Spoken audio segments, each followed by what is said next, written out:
Welcome to the Extra Mile podcast for bar exam takers.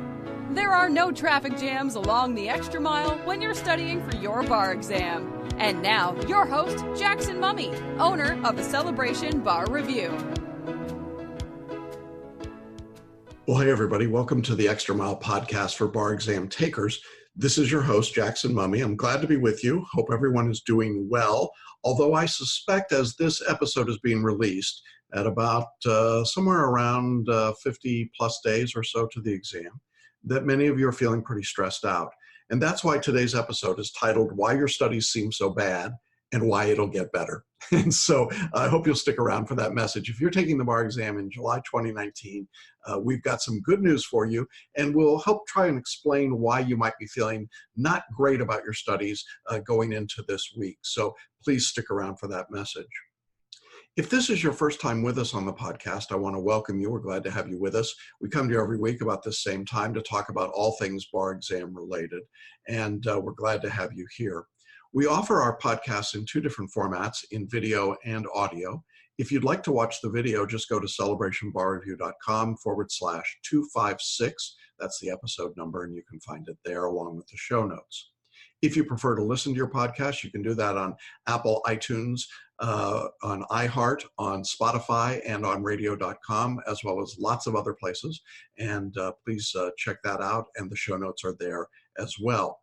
We also have our complete archives of the podcasts on our website. You can find that under, I think it's under now case histories or case studies, and then you'll see a link for podcasts. So we go all the way back to episode number 1. In any event, we're glad to have you check out the podcast. Love to get your honest rating and review on Apple iTunes. That does help the podcast continue to grow. And we're so appreciative of the growth of this podcast over the years and how many people it touches. I'm always just, I think in a way, kind of surprised but pleased when someone contacts me and they say, well, I've been watching or listening to your podcast for a period of time, and they appreciate what we've done. So thanks for that. And I am so grateful that you would share this material with your friends and colleagues and associates. As always, this week's episode is brought to you by our free training program. It's called Do Something Different, Make the Next Bar Exam Your Last Bar Exam. And the training will be held on Thursday night at 7 p.m. Now, this training is designed to show you the 4 steps that successful bar takers follow in order to pass their exams. We'll take you through each of those steps. We'll show you what you have to do, and you'll hear from successful students in their own words about how they implemented these steps to make their approach and their time in preparing for the exam better, and ultimately to pass the exam. The point of the training is to help you recognize that you have to do something different if you want a different result. And in order to make the next bar exam your last bar exam, it's vitally important that you take a different approach, particularly if you're a bar repeater. So I hope you'll join us for this. It is free training, but you do need to register. And you can do that by going to the show notes on either the video or audio page and registering there, or by going to our website at celebrationbarreview.com/webinar. If you go to that particular website, you'll be able to register, and then on Thursday night at 7 p.m., check out this training. I think you'll find it terrific and helpful and very valuable. All right. Well, I'm anxious to jump into this week's message because I know that if you're studying for the July exam, time is important to you and you want to get right to the heart of it. And perhaps you're already screaming at the podcast in whatever form saying, get to the point, I want to go. Well, I think you're going to find this message to be right on point and helpful to you. And I look forward to getting your feedback and comments. If you're feeling what we're describing in today's message, let me know. Send me an email, reach out to me. I'd love to hear from you because I know that as bad as it feels right now, it's going to get better. So let's go ahead and jump into this message about why your studies seem so bad and why they're going to get better. So we're about 40 to 50 days until the bar exam. And this is a pretty tough time for a lot of bar takers. It's a time when you're probably feeling pretty bad about your studies. And I thought today I'd talk about 4 reasons why your studies really seem bad right now and why it's going to get better. So stay with me. We promise to make this better by the time we're done. Let me jump right into the very first reason why a lot of people think that this is such a difficult time for them. And it has to do with our perception of time and in how we feel the bar exam is in terms of its eminence in happening. I liken the bar exam to being the Death Star. You know, at a certain point, it blocks out everything. It becomes so large that you can't see anything except that particular item and event. And for many people, somewhere between 40 and 50 days is when the bar exam comes into their consciousness in a way that feels very different than it has up until this point. Now, to be sure, you knew that the bar exam was coming before this, but it was still a little ways away. And then somehow you just cross the month period, you get into a certain spot, and for some reason, 40 to 50 days for most people is when the bar exam seems like it's just right on top of you. Do you feel that way? You probably do. And as you begin to think about the bar exam being right on top of you, that's obviously a feeling of enormous pressure. It feels really, really bad, and you feel really unprepared for the exam because it seems like the test is going to happen right now. Well, here's the interesting part about that. The test is still a long way away. If you're between 40 and 50 days away, it is a very long way away. However, the perception of it doesn't change. And what I mean by that is that when you get within 30 days of the exam, it won't seem any closer than it does right now. When you get within 15 days of the exam, it won't seem any closer than it does now. When you get within a day or two of the exam, it won't seem any closer than it does right now. You see, you're already feeling, many of you, as though the exam were going to happen tomorrow, even though it's not. You see, my view is that it's really like this idea of a solar eclipse. It gets in the way, and once you've got a total eclipse, it doesn't matter how long it stays in that spot. It's still the same experience.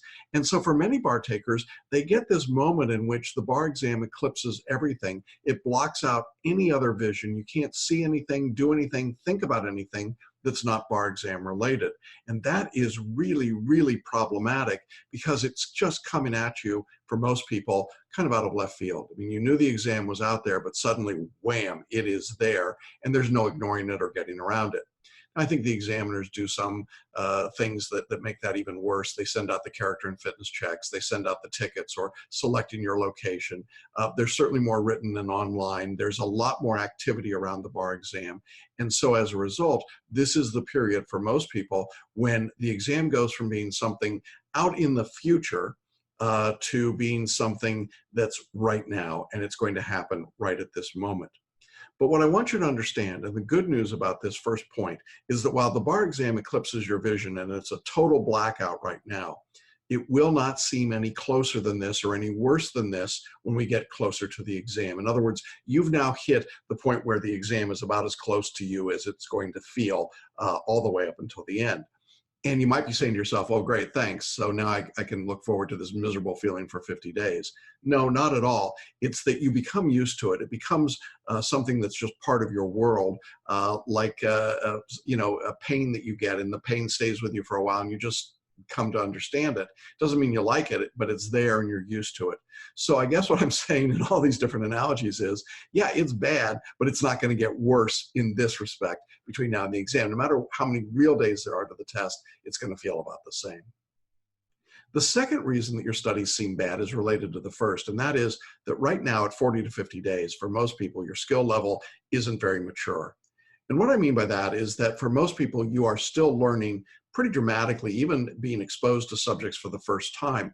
Many of you are learning how to write bar exam essays or to take performance tests. You're learning the multi-state bar exam subjects. You're going through outlines and lectures and practice questions.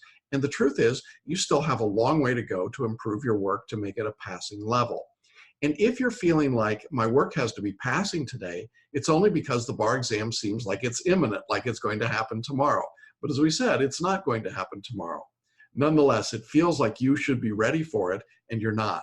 And when that point occurs where you feel like I should be ready for the exam, but I can clearly see that I'm not, that's when problems start to happen. Now, I've done videos for years talking about what we call the dreaded seventh week, somewhere between this 40 and 50 day period, in which we talk about why exam after exam, year after year, students have meltdowns during this week.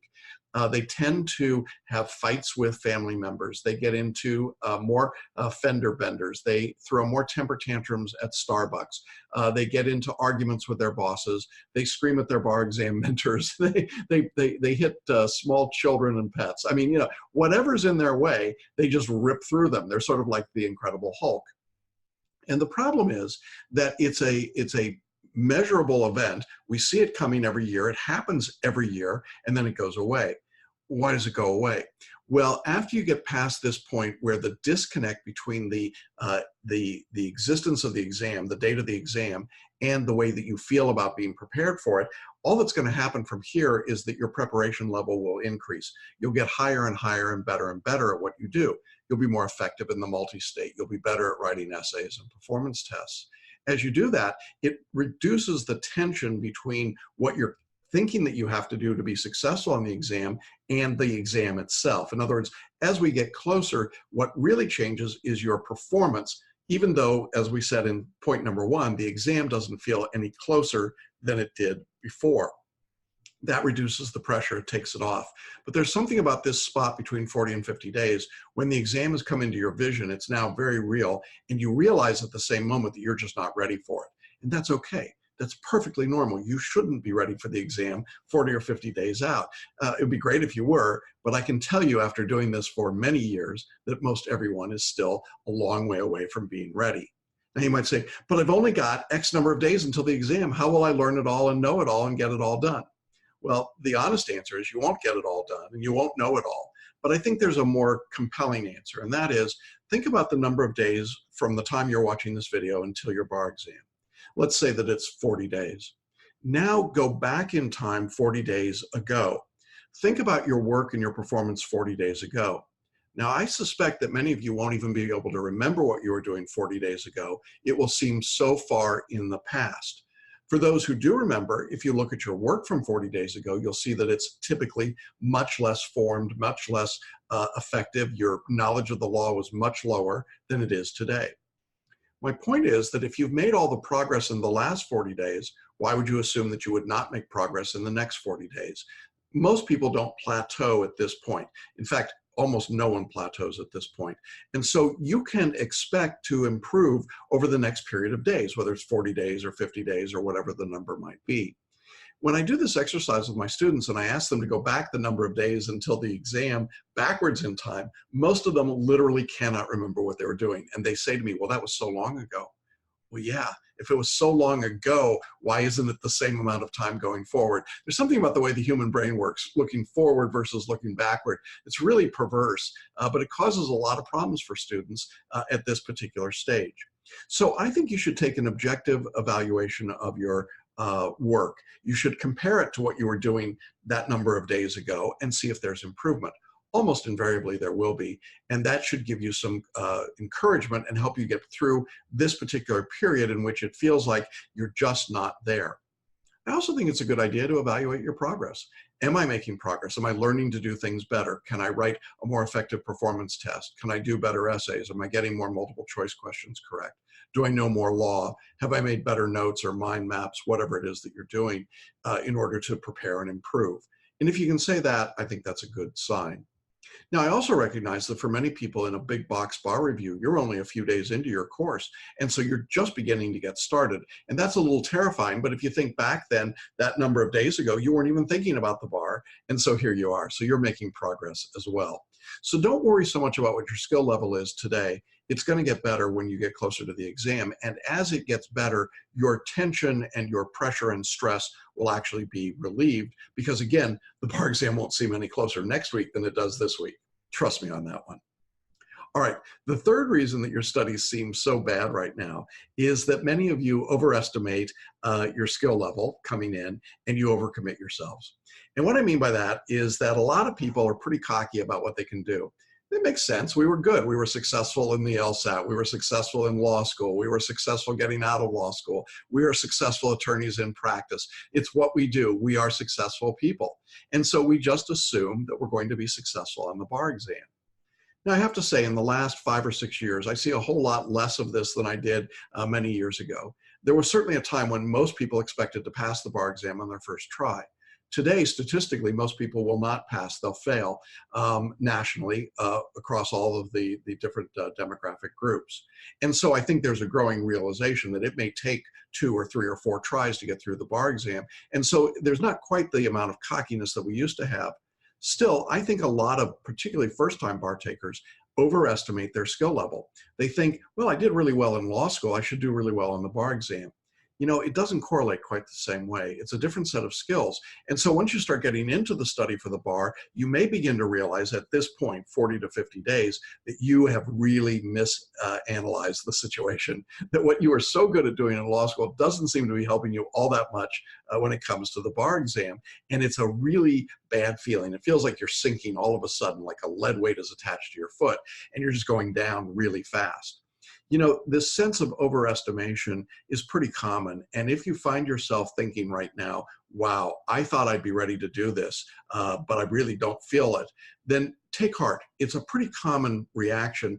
And in part, it's the reaction to just having so much information put on top of you in such a short period of time that it just feels like you're overwhelmed.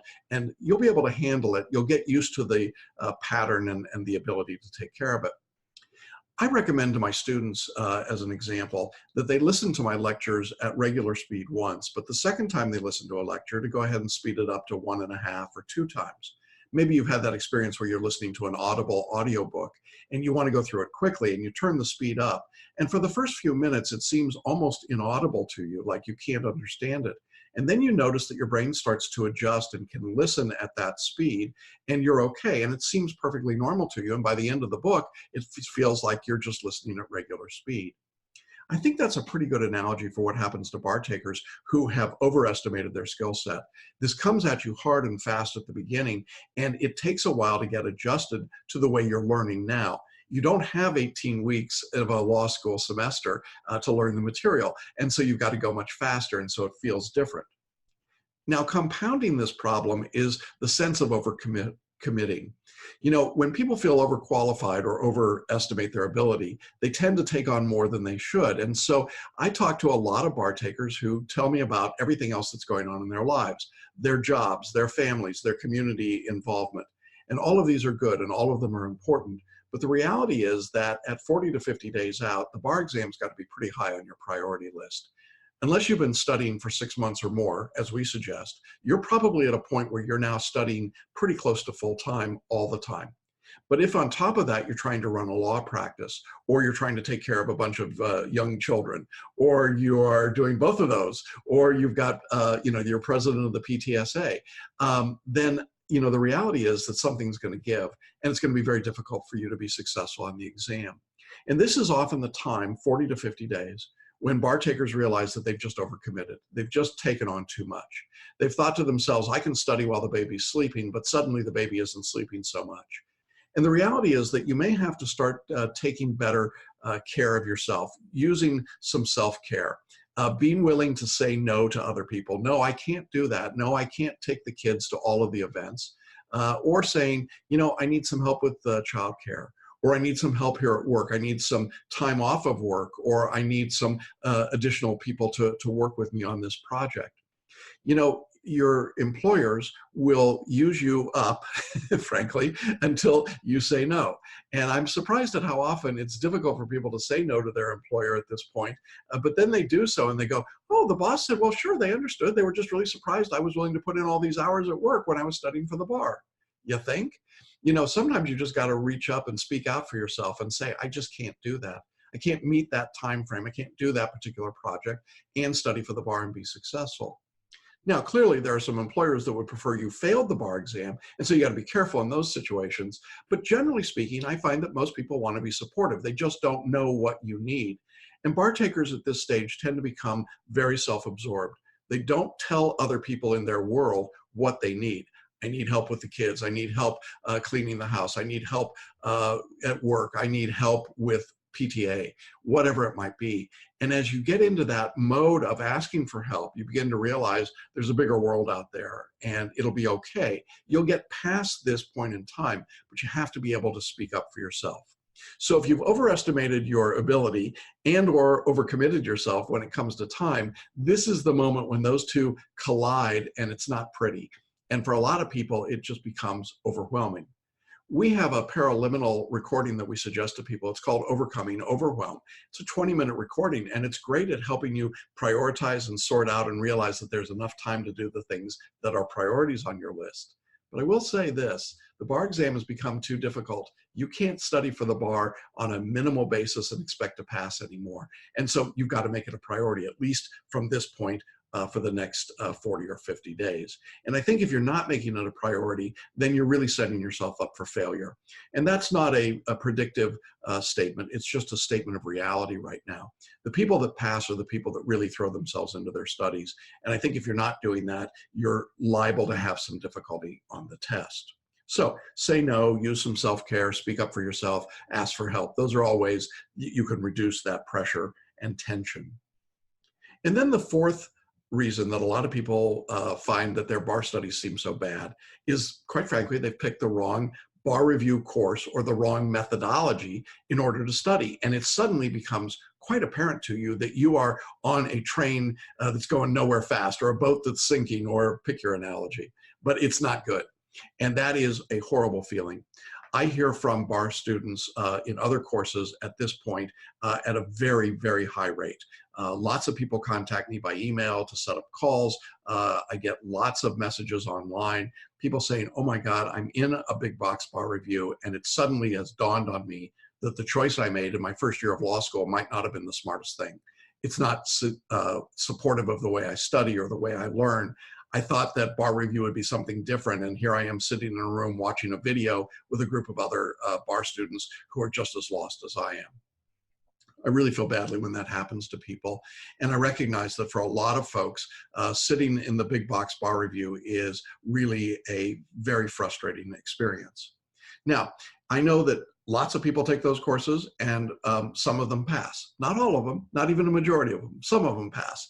And if you're one of those people that's in those courses and you feel like, this is not going well for me, I want to tell you that there's still enough time to make a switch. And this is important.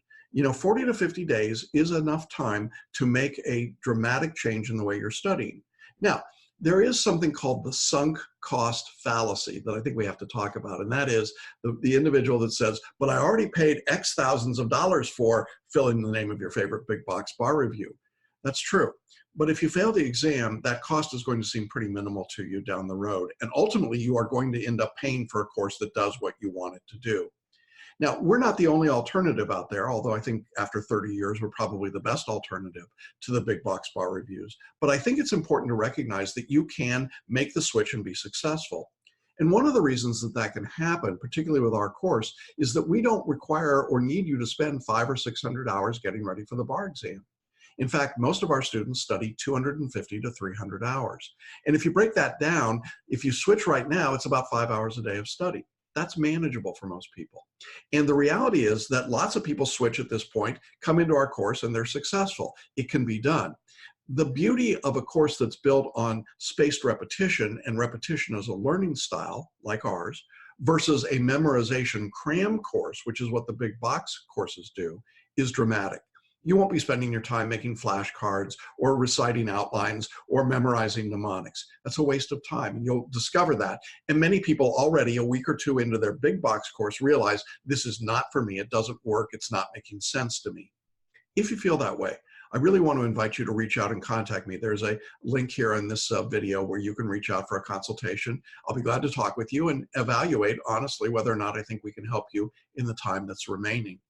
I have found that when people make that decision to jump and go a different direction, they are generally much, much happier, and they're much more excited about what they're learning.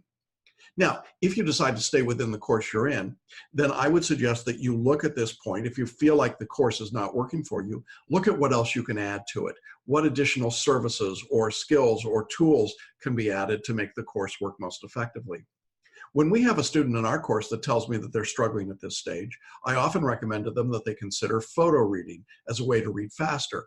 You can read an outline in 15 minutes instead of 8 hours. That's a big time savings, and that'll change a lot of people's lives. I also suggest mind mapping instead of traditional note-taking. It's a great way to get a better understanding of the material. In other words, there are different tools that you can use at this stage. I also suggest to lots of students that they might want to consider doing some coaching, take on or add to their course some personal coaching with us so that we can help guide them through their studies. In other words, there are lots of ways to improve your work within the course that you're in. Now, if the course you're in doesn't offer those tools, well, find the tools that they've got and see what you can do that would work for you. It might be why you're listening or watching this podcast right now, because you know that what you've got isn't working well. And I think that's a pretty clear statement in reality that you know you need to do something different. Don't be misled by the sunk cost fallacy. Don't think that, well, I put X number of dollars in, therefore I can't do anything but stay with that. Because ultimately, that money is sunk, it's gone, and it's going to be gone one way or the other. And if it's gone and you failed the exam, it's going to feel a lot worse. So I think it's important to recognize that you have the opportunity at this stage to make that switch. And once you recognize that you have the opportunity, if you choose to stay where you are, then that's fine. But at least you can understand and have the option open to you. So those are the 4 reasons that I think your studies seem so bad right now. The test seems like it's imminent. Your skill level isn't where it should be. It's not matured yet. You've either overestimated your ability and or overcommitted yourself from a time standpoint, and you may have picked the wrong bar review course or the wrong methodology in order to study. All of those are correctable. All of those will change in time. They will all become less pressing to you in the next week to 10 days. And that's the really good news about this. Just like a bad flu or a bad cold, it goes away eventually. The key is to be able to get it to go away sooner rather than later. And I hope that this message has helped give you some hope and some suggestions about ways that you can make the pain of this 40 to 50 days go away faster and become more successful so that you can make your next bar exam the last bar exam. Well, that's our message for this week. I do hope that it's helpful to you, and I hope it's reassuring to recognize that if you're feeling not great right now, that it's pretty normal and it's going to get better. Look forward to good results for all of you in the July 2019 exam. We'll have lots more information about that exam as we get closer to the test. I do want to remind you before we sign off today about our free training. It's Thursday night at 7 p.m. It's called Do Something Different. Make the next bar exam your last bar exam. You can register in the show notes or by going to celebrationbarreview.com/webinar. So look forward to seeing you Thursday night, 7 p.m. Let's find out about how to do something different. All right, everybody. Thanks for being with us this week. Hope the week goes well for you. Stay out of trouble, and we'll see you next week along the Extra Mile. Bye-bye. Thanks for listening to the Extra Mile podcast for bar exam takers at www.celebrationbarreview.com.